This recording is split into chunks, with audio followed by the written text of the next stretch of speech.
Pada kesempatan ini, kita akan belajar dari Murzin bagaimana cara menghancurkan pertahanan yang menggunakan gajah fianchetto.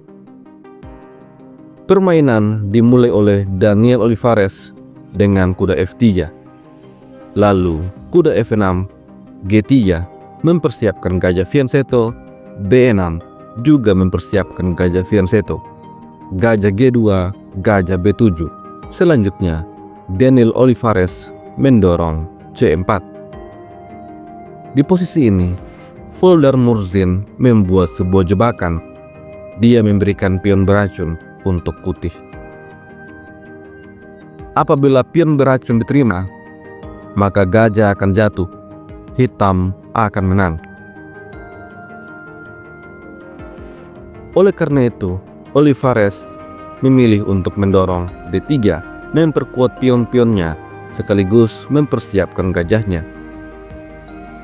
Selanjutnya, Murzin menyerang dengan gajah B4, skak, kuda C3 menutup skak, Murzin rokade, begitupun dengan Olivares. Selanjutnya, gajah makan kuda, pion makan gajah, dan D6. Permainan kemudian berlanjut dengan dorongan pion E4. Ini membuat aktivitas gajah fianchetto hitam terbatas. Di posisi ini, Murzin lanjut mengimbangkan kuda B ke petak C6. Selanjutnya, Olivares memainkan kuda H4. Tujuan dari langkah ini adalah untuk membongkar dengan mendorong pion F4. Permainan kemudian berlanjut dengan kuda mundur ke petak D7. Voldar Murzin juga mempersiapkan dorongan pion ke petak F5. Olivares mengimbangkan gajah E3. Lalu kuda mundur E7 mensupport pion untuk maju. Di posisi ini, Daniel Olivares akhirnya mendorong pion F4. Murzin memainkan langkah terbaik, pion makan pion. Lalu, pion makan pion. Ini membuat pertahanan putih menjadi terbuka.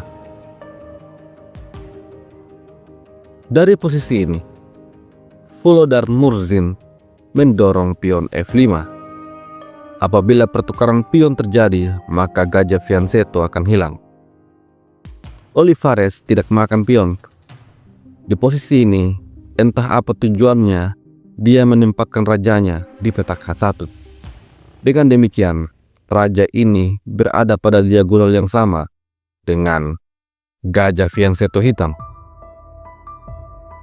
Sepertinya Olivares ingin menggeser benteng agar menekan lajur G. Permainan kemudian berlanjut dengan kuda ke petak F6, dibalas dengan gajah D4 dan menteri D7. Setelah itu, putih mendorong E5. Voldar Murzin tentu saja mengambil gajah fianchetto, lalu putih mengambil gajah dengan kuda. Sampai di posisi ini, terlihat bahwa petak terang akan menjadi kelemahan putih. Dan bagaimana Murzin mengeksploitasi kelemahan ini, kita akan melihatnya dalam beberapa langkah ke depan. Permainan kemudian berlanjut dengan kuda mundur ke petak E8.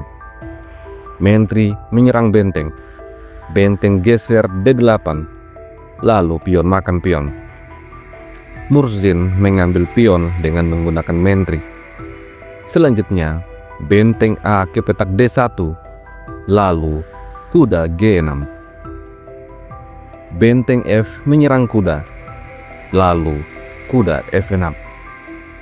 Di posisi ini, Voldar Murzin mengerahkan kuda-kudanya untuk menyerang ke sayap raja, dan menterinya dipersiapkan untuk menyerang dari jauh sebagai pengganti gajah.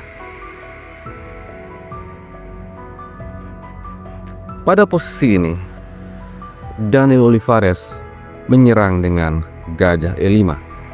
Menteri mundur ke petak D7. Setelah itu, H3. Langkah profilaksis mencegah kuda menempati petak G4. Murzin kemudian mendorong C5 dan Olivares menempatkan kudanya di petak E3. Langkah ini adalah kesalahan karena telah membiarkan kuda masuk untuk menyerang Mentri. Mentri bergeser menyerang balik kuda. Akan tetapi, ini membuat petak terang kehilangan penjagaan. Volodar Murzin langsung menyerang dengan Mentri B7. Langkah terbaik bagi putih di posisi ini adalah kuda mundur untuk menutup skak. Akan tetapi, di tengah tekanan waktu, Daniel Olivares justru menggeser raja ke petak D1. Ini membiarkan forking terjadi. Raja kemudian lari dan kuda makan benteng. Olivares mengambil kuda dengan benteng. Kemudian Murzin berhasil mendapatkan pion. Di posisi ini, Daniel Olivares mengaktifkan bentengnya ke petak G1 untuk menyerang pion. Akan tetapi, langkah ini justru membuatnya semakin kalah karena setelah kuda ke petak E4, maka Royal Fork terjadi. Mentri akan hilang dan setelah langkah ini, Olivares langsung menyerah.